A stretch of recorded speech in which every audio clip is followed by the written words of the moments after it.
Assalamualaikum warahmatullahi wabarakatuh. Perkenalkan, nama saya Muhammad Rian Saputra. Hari ini saya akan menerangkan tentang perizinan usaha pertambangan. Tahap-tahapnya itu gimana aja. Nah, sebelumnya izinkan saya memperkenalkan diri. Nama lengkap saya Muhammad Rian Saputra dengan NPM 30 19 210187 dengan akun Instagram Rian underscore SYHP. Terus tugas ini dibuat untuk memenuhi tugas hukum birokrasi dan pelayanan publik dengan dosen pengampu Ibu Diani Kusuma SHMH. Apa yang dimaksud dengan pertambangan? Jadi yang dimaksud dengan pertambangan adalah suatu kegiatan pengambilan endapan bahan galian yang berharga dan bernilai ekonomis dari dalam kulit bumi, baik secara mekanis maupun manual, pada permukaan bumi, di bawah permukaan bumi, dan di bawah permukaan air. Seperti yang kita lihat di gambar pertama sebelah kiri, kita melihat bahwasannya ada beberapa alat berat sedang menggali dalam bumi. Ini tuh batu bara. Jadi seperti yang kita tahu, batu bara tuh sangat banyak manfaatnya dalam kehidupan sehari-hari. Batu bara ini dapat digunakan sebagai bahan yang menghasilkan berbagai produk gas.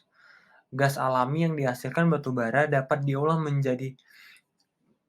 menjadi beberapa yang bisa kita manfaatkan dalam kehidupan kita. Misalnya seperti bahan bakar industri, produk hidrogen, produk solar, dan pembangkit listrik tenaga gas.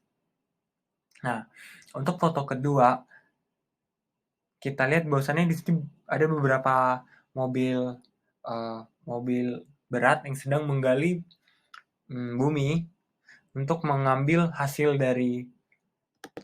Nah, untuk foto kedua ini, mobil berat ini menggali biji-biji nikel. Seperti yang kita tahu, bahwasannya biji-biji nikel ini sangat bermanfaat untuk kehidupan kita sehari-hari. Nah, biji nikel biasanya digunakan sebagai campuran pembuatan stainless, pembuatan logam anti karat, baterai nikel. Nah, kita juga tahu bahwa pada program pemerintah Indonesia Maju 2045 itu tuh mobil-mobil akan diganti semua dengan mobil listrik. Nah, salah satu sektor pendukung adalah di sektor pertambangan ini. Nah, Indonesia tuh sangat kaya banget dengan pertambangan. Bahwasannya nikel dari Indonesia itu nanti akan dijadikan salah satu produk baterai untuk mobil-mobil listrik yang akan mendukung Indonesia Maju pada program pemerintah 2045. Nah, biji nikel ini juga bisa digunakan untuk baterai handphone. Nah, baterai handphone ini juga nanti mendukung program jalannya Indonesia Maju 2045 dari pemerintah. Nah, untuk foto ketiga kita lihat bahwasannya ada satu mobil berat dan satu mobil truk sedang memindahkan pasir. Nah, pasir-pasir ini nanti akan diolah menjadi dipisahkan mana yang berharga dan tidak. Hasil dari pasir ini bisa menjadi serpihan-serpihan emas. Nah, pasir juga sangat bermanfaat untuk kita. Seperti yang kita tahu, untuk membangun sebuah bangunan itu juga dibutuhkan pasir. Nah, pasir-pasir ini juga sangat digunakan untuk kehidupan atau kebutuhan sehari-hari. Nah, itulah yang dimaksud dengan usaha pertambangan atau kegiatan pertambangan yang ada di Indonesia. Jadi belum secara umum Indonesia tuh masyarakatnya tahu apa sih yang dimaksud dengan pertambangan. Nah, secara masyarakat umum bahwasannya pertambangan ini image-nya udah jelek karena untuk merusak bumi gitu loh. Sebagai orang awam pasti mereka akan mengecap bahwasannya pertambangan itu merusak bumi dan mengambil isi-isi bumi. Sebenarnya tidak. Di dalam usaha pertambangan juga ada dinamakan dengan pasca tambang. Yang dimana pasca tambang ini telah diatur dalam pasal 99 UU Minerba. Pada pasal 99 UU Minerba tersebut diatur bahwa setiap pemegang IUP dan IUPK wajib menyerahkan rencana reklamasi dan rencana pasca tambang pada saat mengajukan permohonan IUP operasi produksi atau IUPK operasi produksi. Nah, jadi sebelum kita untuk mendapatkan izin itu juga ada namanya proses pasca tambang. Nah, jadi pasca tambang ini kita mendepositkan uang kita yang disebut juga dengan reklamasi. Jadi itu kayak semacam anggaran uang yang kita deposit ke pemerintah. Misalnya saya deposit uang 5M itu untuk membuka usaha tambang. Nah, kalau misalnya saya tidak melakukan pasca tambang, uang itu bakal dipakai untuk dari hasil kegiatan pertambangan yang saya lepas gitu aja. Jadi secara garis besarnya uang deposit ini digunakan untuk jaga-jaga bila pengusaha pertambangan ini tidak melakukan pasca tambang. Nah, jadi pasca tambang ini tuh untuk menanam pohon dari hasil galian-galian foto-foto ini kan ini buminya rusak.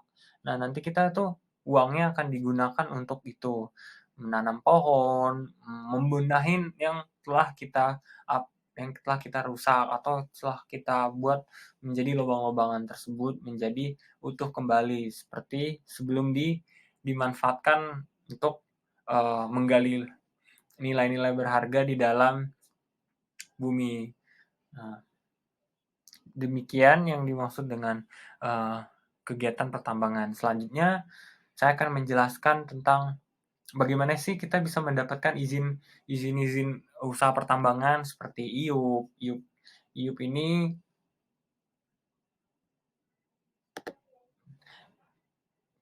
ini adalah merupakan izin usaha pertambangan yang diberikan pemerintah.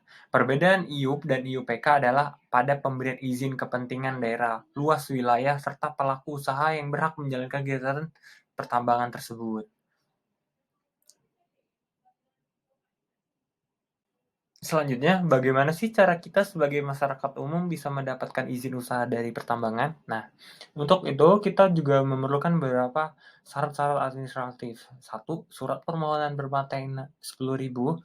2. Akta pendirian badan usaha beserta pengesahan dari penjabat berwenang. 3.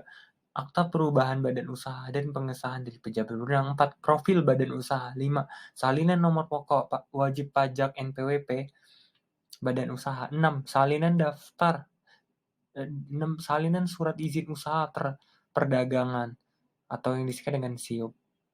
7. Tanda daftar perusahaan TDP. 8. Surat keterangan domisili badan usaha. 7. Susunan direksi badan usaha dengan melampirkan fotokopi kartu KTP dan nomor wajib pokok atau NPWP wajib serta masing-masing pengurus. 8. Daftar pemegang saham. 9. Rencana pasokan komoditas tambang mineral dan batubara yang dilakukan pengolahan atau pemurnian yang melampirkan nota kesepahaman dengan pemegang IUPK dan operasi perjanjian karya perusahaan pertambangan atau kontrak. Nah, untuk syarat teknis, 2 ini kita juga memerlukan syarat teknis. Nah, untuk syarat teknis, untuk syarat teknis, kita juga memerlukan dokumen rencana konstruksi dan pembangunan sarana prasarana penunjang kegiatan operasi produksi khusus untuk pengolahan atau pemurnian yang dievaluasi melalui dinas teknis. 2. Daftar riwayat hidup, surat pernyataan lembaga ahli pertambangan atau lembaga ahli pertambangan. 3. Dokumen studi kelayakan kegiatan pengolahan atau pemurnian mineral batubara yang disetujui gubernur dengan kewenangan yang dievaluasi dinas teknis. 4. Nota kesepahaman atau perjanjian kerjasama dalam pengelolaan atau pemurnian komunitas tambang mineral batubara. 3. Syarat lingkungan. 1. Fotokopi persetujuan dokumen lingkungan atau AMDAL, UKL, UPL, dan pernyataan kesanggupan memenuhi ketentuan peraturan perundang-undangan di bidang perlindungan pengelolaan lingkungan hidup yang ditandatangani oleh direktur di atas materai. Selanjutnya, ada syarat finansial. 1. Laporan keuangan tahunan terakhir dan hasil auditan publik. 2. Rencana pembiayaan rencana investasi. 3. Pernyataan kesanggupan untuk memenuhi ketentuan peraturan perundangan yang berkaitan dengan patokan penjualan mineral dan batubara yang bermuatan 10.000. 4. Referensi bank pemerintah atau bank swasta serta melampirkan surat pemberitahuan SPT pajak penghasilan badan dan pajak karyawan selama 2 tahun terakhir.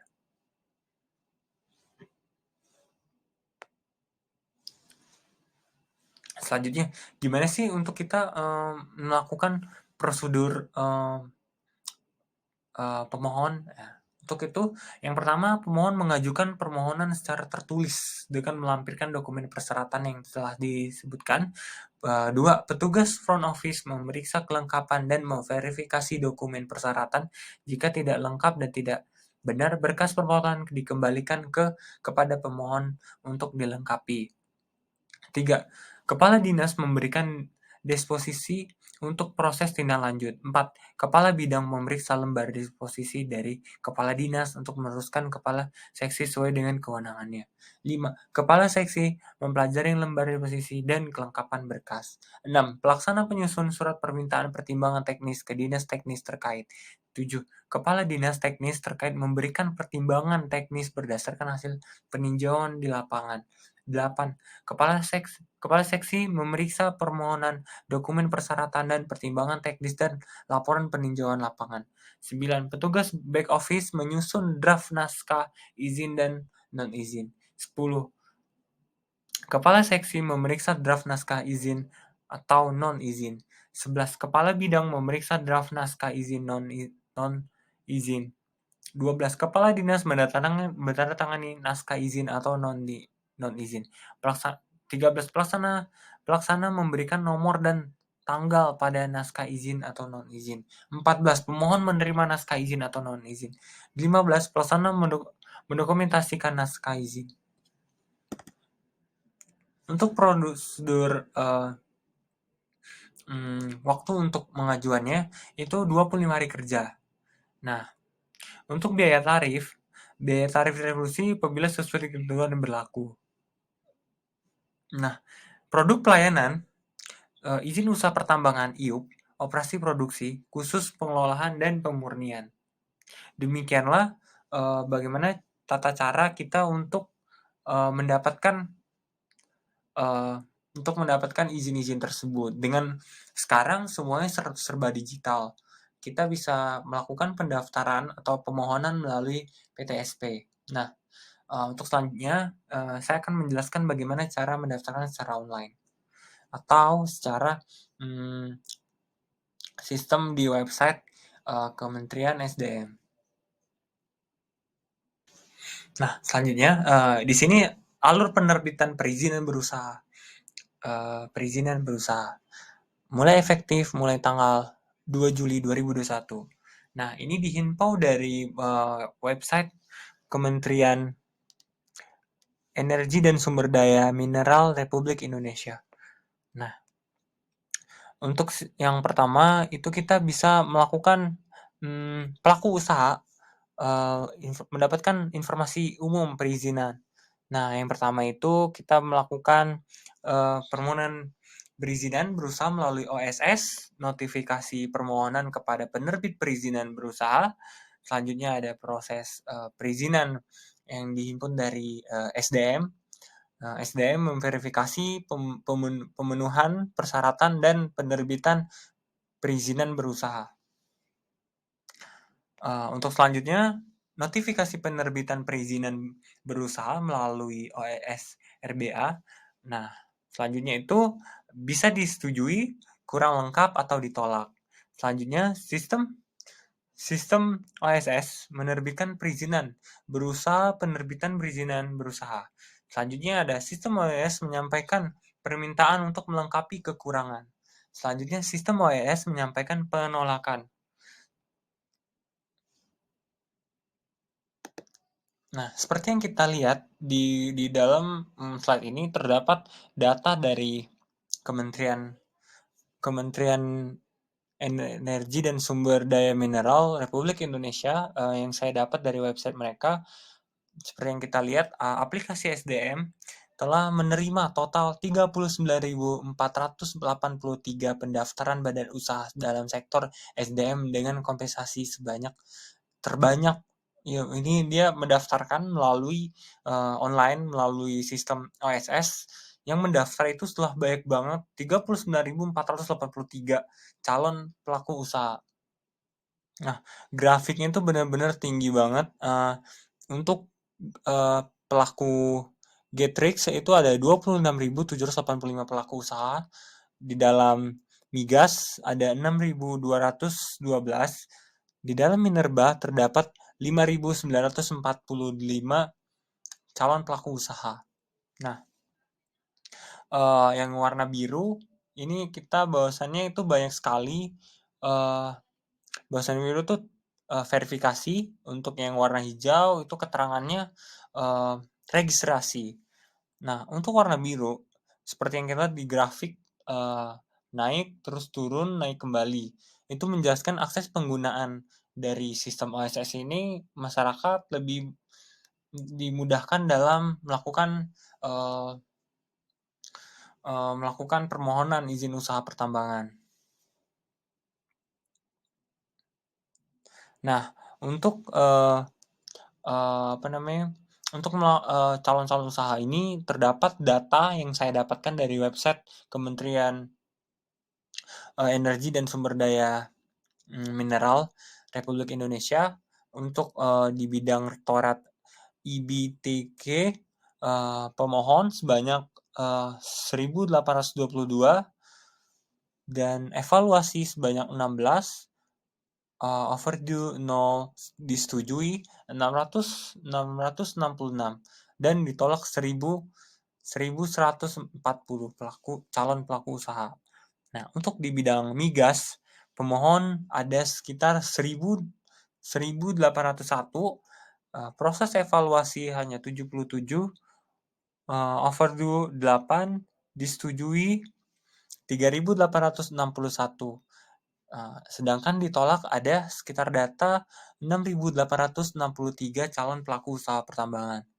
Di Getrix, ini ada pemohon 1.400, proses evaluasi 3, overdue 0, disetujui 890, ditolak 507. Nah, untuk Minerba, permohonan ada sebanyak 11.400. Bahwa kita lihat di sini masyarakat sangat berminat untuk melakukan usaha proses pertambangan. Dari angka kita melihat direktorat sangat banyak calon-calon ini melakukan pemohon sebanyak 11.400 dari semua bidang sektor usaha pertambangan. Yang paling banyak itu Minerba. Dan proses evaluasi 867, overdue 71, disetujui 3.047 pelaku usaha di bidang sektor pertambangan Minerba. Dan ditolak 7.486. Nah, data pemohon diambil per 30 September 2021 pada pukul jam 9 pagi.